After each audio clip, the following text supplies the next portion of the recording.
శ్రీ గురు గణేశ మేధా దక్షిణామూర్తి సహిత శ్రీ బాలా త్రిపురసుందరై నమః. అభిషేకం కార్యక్రమానికి స్వాగతం.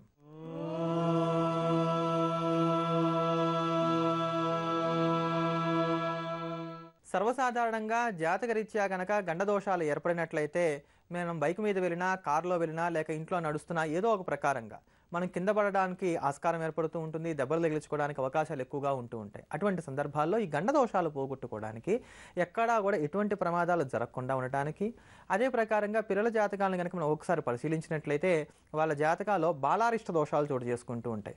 గుక్కబెట్టి వదలకుండా ఏడుస్తూ ఉండటం, అలానే నిద్రలో ఉలిక్కిపడడం, ఇలాంటి దోషాలు అంటే తరచుగా జ్వరాలు రావడం ఇలాంటివన్నీ జరుగుతూ ఉంటాయి.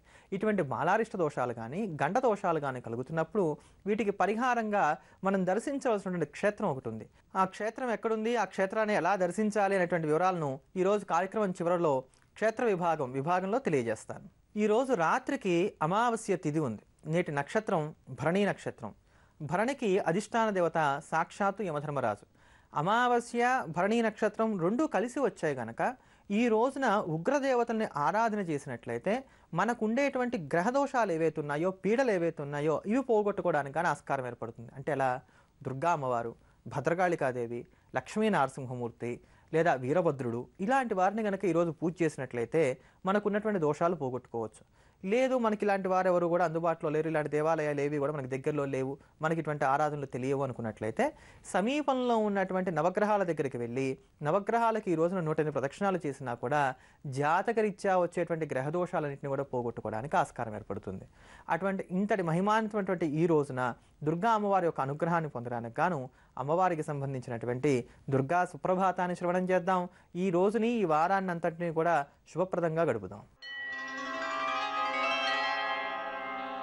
అరుణాం కరుణాతరంగితాక్షీం ధృతపాశాంకుశపుష్పబాణచాపాం అణిమాదిభిరావృతాం మయూఖైః రహమిత్యేవ విభావయే భవానీ.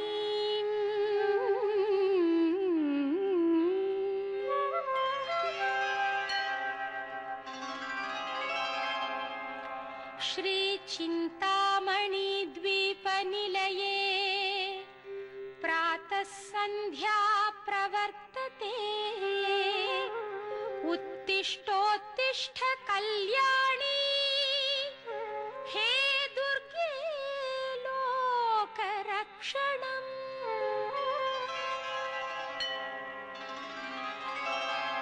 ఉత్తిష్టోత్తిష్ఠ శర్వాణి ఉత్తిష్ట జగదీశ్వరీ ఉత్తిష్ట పరమానందే త్రైలోక్యం మంగళం కురు.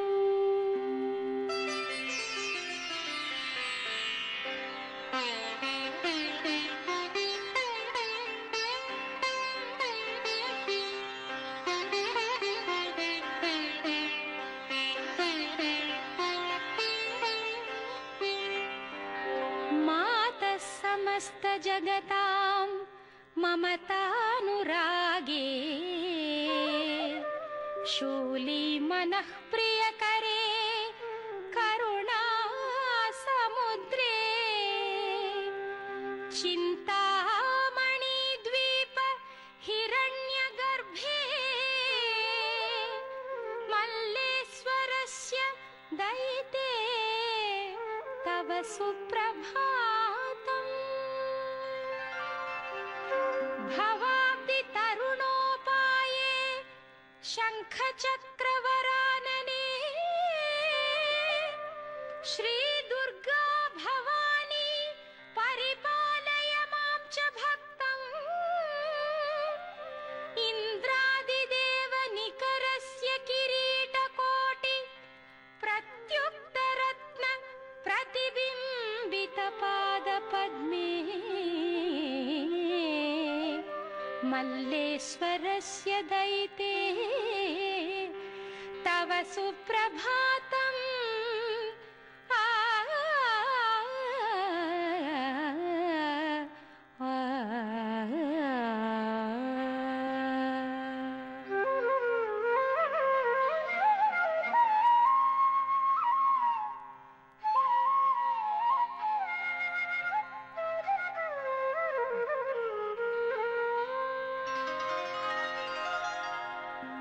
अहो तव रूपमिति विश्वरूपम् ततो अतिरूपपूर्णस्य चक्रिणो वदनात्ततः निश्चक्राम महत्तेजो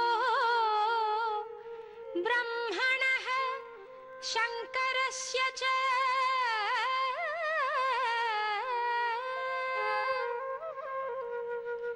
अन्येषां देवदेवानां शक्रादीनां शरीरतः निर्गतं सुमहत्तेजः तच्चैक्यं समगच्छत. నిత్యానందకరి వరాభయకరి సౌందర్య రత్నాకరి అంటూ సాగేటువంటి అన్నపూర్ణాష్టకం చాలా భవ్యమైనటువంటిది. అన్నపూర్ణాష్టకం చదవటం వల్ల కలిగేటువంటి ఫలితం దీని యొక్క ప్రారంభంలోనే చెప్పబడింది. నిత్యానందకరి, చక్కటి ఆనందాన్ని ఇస్తారట అమ్మవారు. ఎప్పుడైతే స్వచ్ఛమైనటువంటి ఆహారాన్ని మనశ్శుద్ధిగా తీసుకుంటామో, ఎప్పుడూ కూడా కొట్లాట్లు కానీ తగాదాలు కానీ వివాదాలు కానీ ఏమీ లేకుండా ప్రశాంతంగా హాయిగా కుదురుగా కూర్చొని కాళ్ళు చేతులు శుభ్రంగా కడుక్కొని స్వచ్ఛమైనటువంటి ఆహారాన్ని ఎవరితో మాట్లాడకుండా టీవీలు లాంటివి ఏవి చూడకుండా ప్రశాంతంగా భోంచేస్తామో అప్పుడు మన మనస్సు ఒక విధమైనటువంటి ఆనందాన్ని పొందుతుంది క్రమేపీ. ఎందుకని మనం తీసుకునేటువంటి ఆహారం ఏదైతే ఉందో అందులోని సూక్ష్మాంశే మనస్సుగా మారుతుంది అని చెప్పని శాస్త్రవచనం ఉంది కనుక ఎటువంటి ఆహారం తీసుకుంటే అటువంటి మానసిక స్థితినే మనం పొందుతూ ఉంటాం. ఈ కారణం చేత నిత్యానందాన్ని పొందాలి, ఎప్పుడు ఆనందంగా సంతోషంగా ఉండాలి అని అంటే మంచి ఆహారాన్ని తీసుకోవాలి. అలా తీసుకున్నట్లయితే ఆనందాన్ని మనం పొందగలుగుతూ ఉంటుంది ఈ యొక్క అన్నపూర్ణాష్టకం. అటువంటి ఆహారాన్ని ఎలా తీసుకోవాలి, అన్నపూర్ణాదేవి యొక్క అనుగ్రహాన్ని ఎలా పొందాలి, ఇహాన్ని పరాన్ని రెండింటిని కూడా ఎలా అందుకోవాలో తెలియజెప్పేటువంటి అన్నపూర్ణాష్టకాన్ని శ్రవణం చేద్దాం, తరిద్దాం. నిత్యానందకరీ వరాభయకరీ సౌందర్య రత్నాకరీ నిర్భూతాఖిల పాపనాశనకరీ ప్రత్యక్ష మాహేశ్వరీ ప్రాణేయాచల వంశ పావనకరీ కాశీపురాధీశ్వరీ భిక్షాం దేహి కృపావలంబనకరీ మాతాన్నపూర్ణేశ్వరీ మాతా अन्नपूर्णेश्वरी नानारत्न विचित्र भूषणकरी हेमाभराडम्बरी मुक्ताहार विलम्बमान विलसत्कक्षोच कुम्भान्तरी काश्मीरागरुवासिताम्बरुचिरे काशीपुराधीश्वरी भिक्षां देहि कृपावलम्बनकरी मातान्नपूर्णेश्वरी माता अन्नपूर्णेश्वरी.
भाण्डोदरी लीला नाटक सूत्रखेलकरी विज्ञान दीपाङ्कुरी श्री विश्वेश्वर प्रमोदनकरी काशीपुराधीश्वरी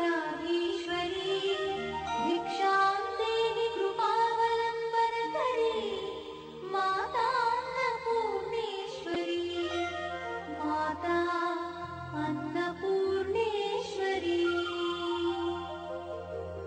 आदिक्षान्त समस्त वर्णनकरी शम्भुप्रिये शङ्करी काश्मीरी त्रिपुरेश्वरी त्रिनयनी विश्वेश्वरी श्रीकरी स्वर्गद्वार कवाट पाटनकरी काशीपुराधीश्वरी भिक्षां देहि कृपावलम्बनकरी माता अन्नपूर्णेश्वरी माता अन्नपूर्णेश्वरी पूर्वी सर्वजयेश्वरी जयकरी माता कृपासागरी नारी नीलसमान कुन्तलधरी नित्यानदानेश्वरी साक्षात् मोक्षकरी सदा शुभकरी काशीपुराधीश्वरी भिक्षां देहि कृपावलम्बनकरी माता अन्नपूर्णेश्वरी माता अन्नपूर्णेश्वरी देवी सर्वविचित्ररत्नरचिता दाक्षायणी सुन्दरी वामा स्वादुपयोधरा प्रियकरी सौभाग्यमाहेश्वरी भक्ताभीष्टकरी दया शुभकरी काशीपुराधीश्वरी भिक्षां देहि कृपावलम्बनकरी माता अन्नपूर्णेश्वरी माता अन्नपूर्णेश्वरी चन्द्राकारकोटिकोटिसदृश चन्द्रांशुबिम्बाधरी चन्द्रार्काग्निसमानकुण्डलधरी चन्द्रार्कवर्णेश्वरी माला पुस्तकपाशसाङ्कुशधरी काशीपुराधीश्वरी भिक्षां देहि कृपावलम्बनकरी माता अन्नपूर्णेश्वरी దేవరాజ సేవ్యమాన పావనాంగ్రి పంకజం వ్యాల యజ్ఞసూత్రమిందు శేఖరం కృపాకరం నారదాది మౌనిగేయ వందితం దిగంబరం కాశికాపురాధినాథ కాలభైరవం భజే అంటూ కాలభైరవాష్టకం సాగుతుంది. ఈ కాలభైరవాష్టకాన్ని సాక్షాత్తు శంకర భగవత్పాదాచార్యుల వారు మనకు అందించారు. ఎప్పుడైనా సరే జాతకంలో కనుక శని సంబంధమైనటువంటి దోషాలు నడుస్తున్నా లేక కలలో కుక్క కనబడినా ఈ కాలభైరవాష్టకాన్ని కనుక పారాయణ చేసినట్లయితే ఆ దోషం పోతుంది. కల్లో కుక్క కనబడినా, కల్లో మురుగుతున్నట్టు కుక్క కనబడినా, కుక్క కరిచినట్టు కనబడినా మనకి కాలం వ్యతిరేకంగా ఉంది, గండదోషాలు రాబోతున్నాయి, తీవ్రమైనటువంటి ఇబ్బందులు రాబోతున్నాయని దానికి అర్థం. అందుకనే పూర్వం పెద్దలు ఏం చేసేవారంటే ఇలా కల్లో కనుక కుక్కలు కనబడినట్లయితే దాని శాంతి కోసం అని చెప్పని పొట్టు తీయని మినపప్పుతో చేసినటువంటి గారెల దండని ఆ మొన్నాడు ఉదయం కుక్క మెడలో వేసి పూజ చేయండి అని చెప్పేవారు. అటువంటివి ఎవరికన్నా కుదరవు అనుకున్నట్లయితే ఆ సందర్భంలో కూడా ఈ కాలభైరవాష్టకాన్ని పారాయణ చేస్తే ఉన్నటువంటి దోషాలన్నీ కూడా తొలగిపోతాయి. ఒక ముక్కలో చెప్పాలంటే కాలాన్ని మనకు అనుకూలంగా మార్చగలిగేటువంటి శక్తి ఈ కాలభైరవాష్టకానికి ఉంది. కాశీకి వెళ్ళాలి అనుకున్నప్పుడల్లా ఏదో ఒక ఆటంకాలు వస్తున్న సందర్భంలో కూడా ప్రతినిత్యం ఈ కాలభైరవాష్టకాన్ని పారాయణ చేసినట్లయితే గనక కాశీకి వెళ్ళడానికి ఏర్పడేటువంటి ఆటంకాలన్నీ కూడా తొలగిపోయి విశ్వనాథుడి యొక్క అనుగ్రహాన్ని పరిపూర్ణంగా పొందడానికి కానీ ఆస్కారం ఏర్పడుతుంది. అటువంటి భవ్యమైనటువంటి కాలభైరవాష్టకాన్ని శ్రవణం చేద్దాం. దేవరాజ సేవ్యమాన పావనాంగ్రి పంకజం వ్యాళయజ్ఞ సూత్రం ఇందుశేఖరం కృపాకరం నారదాది యోగి బృందవందితం దిగంబరం కాశికాపురాధినాథ కాలభైరవం భజే కాశికాపురాధినాథ కాలభైరవం భజే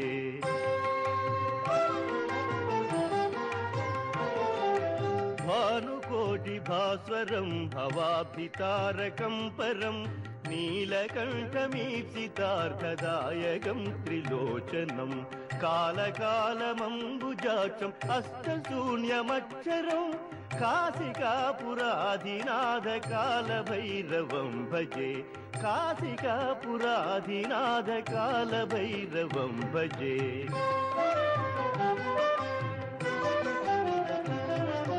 శూలకంకపాశదండపాణిమాదికారణం శ్యామకాయమాదిదేవం అక్షరం నిరామయం భీమవిక్రమం ప్రభుం విచిత్రతాండవ ప్రియం కాశికాపురాధినాథ కాలభైరవం భజే కాశికాపురాధినాథ కాలభైరవం భజే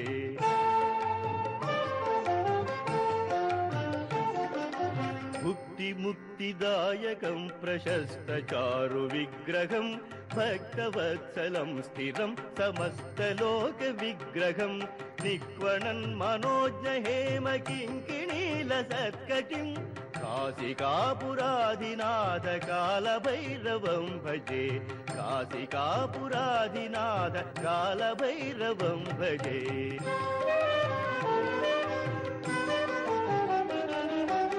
ధర్మసేతుపాలకం త్వధర్మమార్గనాశకం కర్మపాశమోచకం సుశర్మదాయకం విభుం స్వర్ణవర్ణకేశపాశోభితాంగ నిర్మలం కాశికాపురాధినాథ కాలభైరవం భజే కాశికాపురాధినాథ కాలభైరవం భజే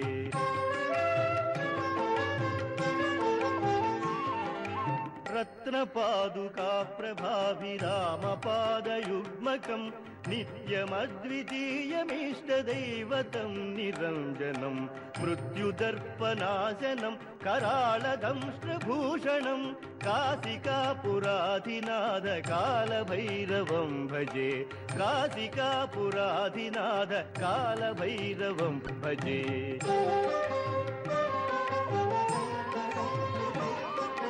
अट्टहासभिन्न पद्मजाण्डकोशसन्ततिं दृष्टिपातनष्टपापजालमुग्रशासनम् अष्टसिद्धिदायकं कपालमालिकाधरं काशिकापुराधिनाथ कालभैरवं भजे काशिकापुराधिनाथ कालभैरवं भजे।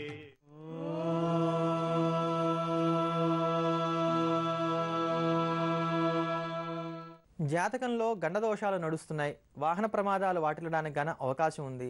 ఇంట్లో ఉండేటువంటి పిల్లలందరికీ కూడా బాలారిష్ట దోషాలు కలుగుతున్నాయి.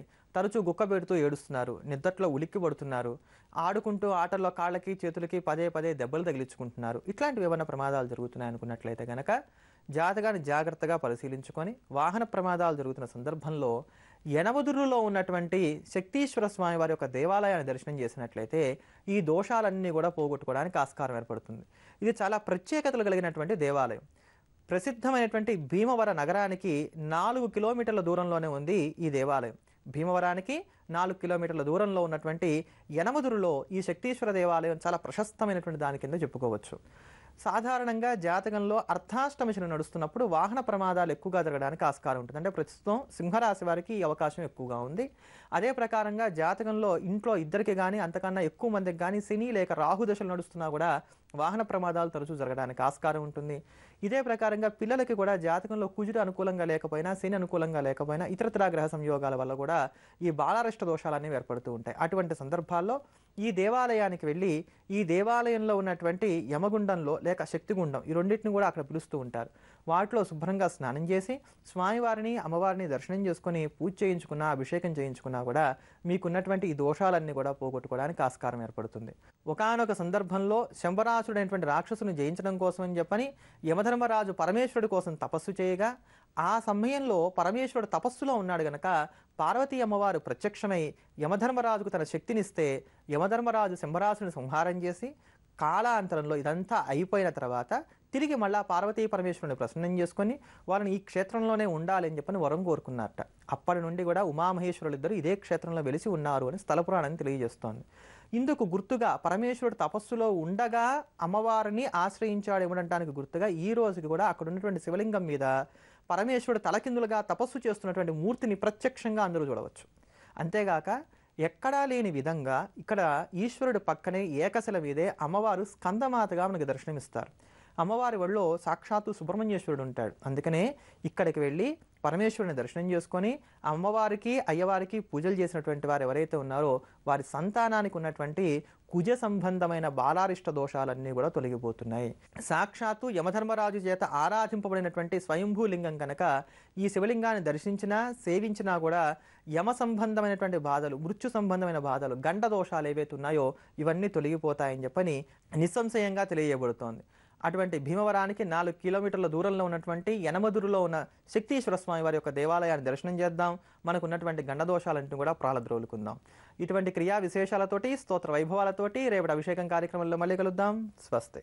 జ్యోతిర్వైద్య నిపుణులు తేజస్వి శర్మను సంప్రదించాల్సిన ఫోన్ నంబర్ 9391166344. Email tejasvi.astro@gmail.com.